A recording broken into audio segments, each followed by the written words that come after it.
Esta pequena oscilação mostra uma estabilização dos números de uma forma geral e alguns sinais de preocupação. Viva! Está com o Expresso da Manhã. Eu sou o Paulo Baldaia.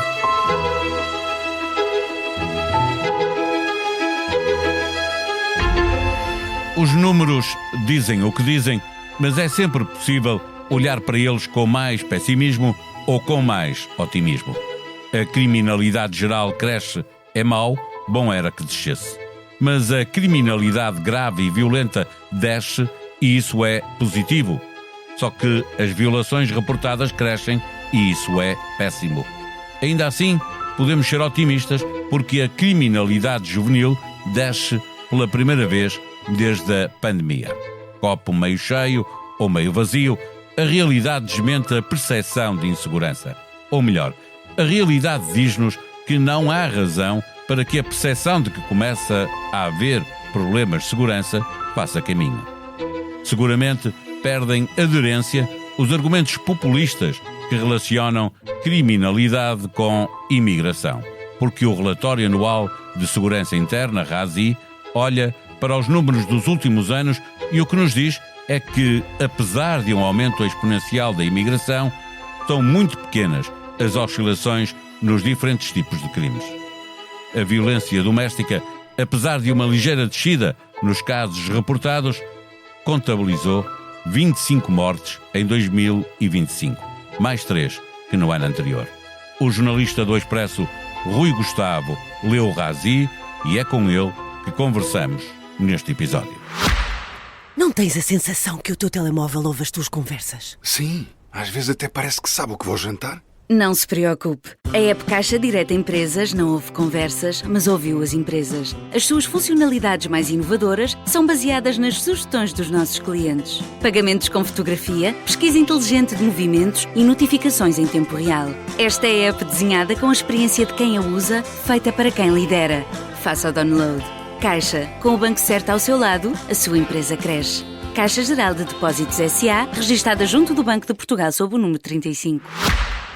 Viva Rui Gustavo. No sobe e desce por tipologia de crime, a primeira evidência é de que nos últimos anos não tem havido oscilações significativas na criminalidade praticada em Portugal? Sim, isso é a primeira conclusão que se pode tirar dos sucessivos RASIs, e aliás este recua até 2017 e portanto a conclusão que de facto se pode tirar é que no geral, e acho que é algo que já é sentido por todas as pessoas, não é? É que não há uma grande oscilação nem para cima nem para baixo na criminalidade em Portugal. Há muitos anos que Portugal se mantém como um país globalmente seguro, com alguns problemas relacionados com crimes, sobretudo, eu diria, dirigidos às mulheres, como seja os crimes de violação e os crimes de violência doméstica, que na maior parte dos casos as vítimas são mulheres. Já vamos a esses dois tipos de crime em particular, mas a percepção que se instalou no país de que estava a ficar mais inseguro, pelo menos é assim que o tema tem sido tratado no debate político, não se justifica? Não, no meu entender não se justifica, e não é só no meu entender. Eu relembro a intervenção no Parlamento do agora Ministro da Administração Interna, que na altura era diretor da Polícia Judiciária, portanto uma pessoa com acesso aos dados reais da criminalidade e com uma pessoa que nós sabemos que não é propriamente um diretor ou um polícia de gabinete, é alguém que gostava de acompanhar os casos mais complicados de perto e que falava com os homens e que ia ao terreno, alguém que põe os pés no chão. De todas as intervenções que fez, desmistificou sempre essa percepção, que não passa disso mesmo, de uma percepção de que Portugal é um país inseguro ou que houve um aumento da insegurança nos últimos tempos.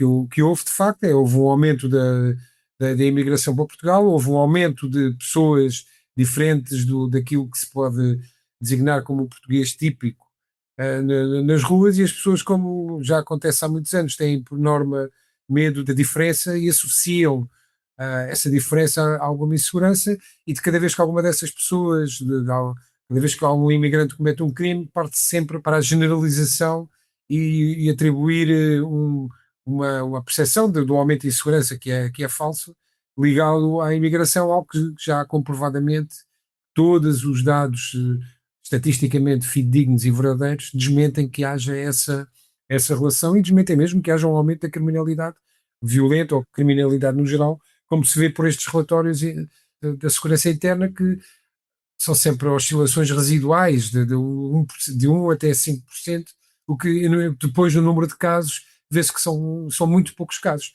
E neste até há um aumento do geral da criminalidade, no geral, sendo que o sistema de segurança interna até atribui esse aumento a uma maior proatividade das autoridades, uma maior proatividade por parte das polícias, que faz com que haja um maior número de queixas. Não porque haja um maior número de casos, mas porque as pessoas acreditam que se apresentarem queixa, isso vai levar a algum lado. Tem eficácia.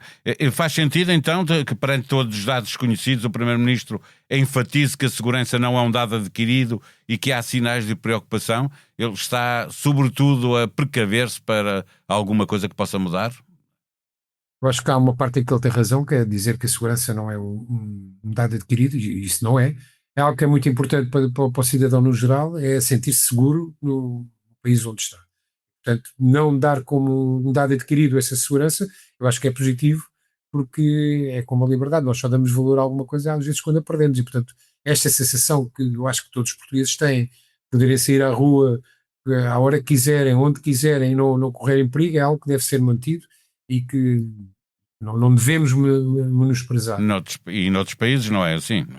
Certo, mas no geral, pronto, no primeiro mundo, digamos assim, a maior parte dos países são países seguros. Pronto, é verdade que há fenómenos estranhos, como na Inglaterra, nos Estados Unidos, uma violência extrema, que nós não conhecemos aqui em Portugal, ou que são casos muito residuais. Daí a haver um aumento da insegurança, são os próprios dados que desmentem essa afirmação. Rui Gustavo, houve uma diminuição no número de crimes de violência doméstica reportados. Há pouco estavas a falar disso, mas isso significa que também houve menos mortes? O ano passado, que pouco antes da nossa conversa até estava a ver, apontou para 25 casos de mortais em 2025. São 25 casos a mais, porque mesmo que haja uma diminuição, haver uma única pessoa que morra... Mas no caso, em 2024 até tinha havido 22. E eu não utilizei a expressão apenas porque, na linha do que estás a dizer, são sempre casos a mais, não é? Cada caso é um caso a mais. E é um crime que, esse sim, devia nos preocupar muito e gravemente, e é um crime que não é assim tão falado e tão combatido como talvez devesse ser, porque se formos a ver o número de mortes provocados por questões relacionadas com a imigração e estas questões dos crimes de violação, de violência doméstica, por regra são cometidos entre famílias de portugueses, também ajuda a desmistificar um bocado essa ideia de que há um aumento de criminalidade violenta relacionado com a imigração, porque isto é um crime até é como transversal, infelizmente, é crime transversal. doméstico, e que tem muito a ver com a nossa cultura, está muito enraizado na nossa cultura, desta dificuldade que existe de muitos homens de aceitarem o fim de uma relação, de muita gente ainda virar a cara e de não avisar as autoridades quando assiste a cenas de violência entre casais, e às vezes os pais para os filhos, às vezes dos filhos para os pais e dos netos para os avós. É uma coisa muito, muito generalizada e que devia ser uma prioridade e que raramente o é. Outro crime horrendo que esse está em destaque neste relatório no RASI é o da violação, que voltou a aumentar. Que realidade é esta que se vive agora em Portugal? Pois olha, eu sou muito sincero, não sei porque é que é um crime que tem sempre aumentado, porque já no ano passado tinha sido o maior da década, este ano volta a aumentar e portanto volta a ser o maior da década. Acho que é algo que exige alguma investigação para saber se há um aumento de casos ou se pelo contrário há também um aumento de queixas e que estão relacionadas com o facto das pessoas, normalmente são mulheres, são as vítimas da violação, acreditarem que se apresentarem queixa que o criminoso pode ser punido, e também já não haver aquele sentimento de culpa e de vergonha que existia há algum tempo, há alguns anos, de que muitas vezes as mulheres tinham vergonha ou tinham receio de apresentar queixa por violação, e se calhar isso também está a desaparecer, porque cada vez mais obviamente que é um crime inaceitável, tem de ser combatido e começa sempre com uma queixa, porque como não é um crime público em Portugal, tem sempre que ter uma queixa da vítima. Tem sempre que ter uma queixa da própria vítima, para poder dar origem a uma investigação e à punição do culpado, quando se consegue provar o que aconteceu. O ano passado tivemos notícia de apreensão recorde de cocaína, mostrando que Portugal entrou em força na rota América Latina e Europa. O Primeiro-Ministro manifestou preocupação com este tipo de crime porque normalmente daqui nascem outros crimes, não é? O tráfico de droga aumentou em 2025 em Portugal? Aumentou da cocaína, aumentou do AX também exponencialmente e um bocado surpreendentemente, porque pensava-se que era uma droga um pouco em desuso, e houve uma diminuição da quantidade de heroína apreendida. Em relação à cocaína, nós no Expresso temos publicado durante um ano uma série de trabalhos e reportagens sobre o aumento do grau de sofisticação das redes que estão a atuar em Portugal, sobretudo redes espanholas, que vêm para Portugal e que já nem sequer usam os meios que existem em Portugal, que muitas vezes recorriam à mão de obra local para conseguir fazer os desembarques, para fazer as vigilâncias, e que agora já exportam todo o serviço para Portugal, desde a segurança, há comboios de tráfico que são já vigiados por grupos especializados na segurança, porque muitas vezes depois também há ataques de uns grupos aos outros para roubar drogas, as célebres apanhadas, e mais do que um aumento do tráfico, há um aumento da sofisticação e da perigosidade, porque estes grupos, quanto mais especializados, mais perigosos se tornam, mais armados estão. Já há casos de disparos entre eles, ainda não houve casos de disparos contra as autoridades, mas se este crime não for combatido também ele a sério e com eficácia, podemos estar por uma questão de tempo até a ver, como há em Espanha, casos de ataques à própria polícia por parte destes grupos mais sofisticados e mais profissionalizados até, de traficantes, sobretudo de cocaína. Para fecharmos a nossa conversa, tanto tu como o Hugo Franco têm feito vários trabalhos sobre criminalidade juvenil pela preocupação com o aumento verificado nos últimos anos. Desta vez, há boas notícias. Mas como também é residual, não é? É sempre, porque tanto os aumentos como as diminuições são residuais, mas de qualquer forma é uma diminuição, isso é verdade. E desde a pandemia, porque tinha havido um aumento com a pandemia, os miúdos estavam fora das escolas e mais desenraizados, e houve ali um aumento da criminalidade e do juvenil e da criminalidade grupal, e este ano houve uma diminuição do número total de casos, o que não invalida que tenha havido um aumento, sobretudo, de crimes relacionados com violência sexual online e muitas vezes sem ser online, em que, mais uma vez, as vítimas normalmente são neste caso, raparigas, jovens mulheres, e de uma certa cultura de ódio às mulheres que está a enraizar entre os mais jovens, e que é algo que também tem que ser fortemente combatido e mudado, porque estes vão ser os homens da amanhã, e se já nesta idade acham normal, às vezes tanto rapazes como rapariga, haver violência no namoro, haver exposição da intimidade das pessoas online, pornografia com fotos íntimas, fotos não autorizadas, isto tudo é normalizado, o futuro não é destas pessoas, quando forem adultas, não é certamente risonho.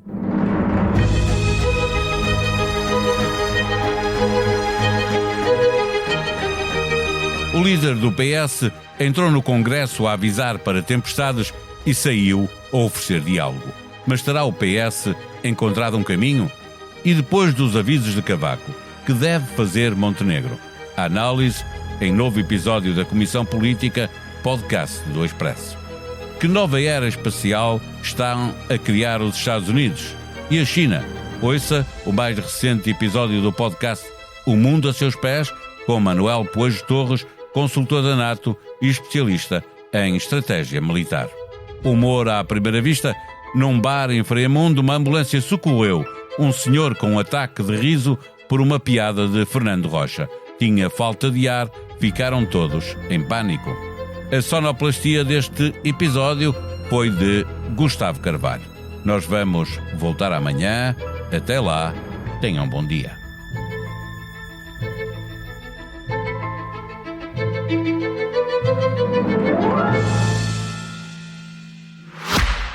Não tens a sensação que o teu telemóvel ouve as tuas conversas? Sim, às vezes até parece que sabe o que vou jantar. Não se preocupe. A app Caixa Direta Empresas não ouve conversas, mas ouviu as empresas. As suas funcionalidades mais inovadoras são baseadas nas sugestões dos nossos clientes. Pagamentos com fotografia, pesquisa inteligente de movimentos e notificações em tempo real. Esta é a app desenhada com a experiência de quem a usa, feita para quem lidera. Faça o download. Caixa, com o banco certo ao seu lado, a sua empresa cresce. Caixa Geral de Depósitos S.A., registada junto do Banco de Portugal sob o número 35.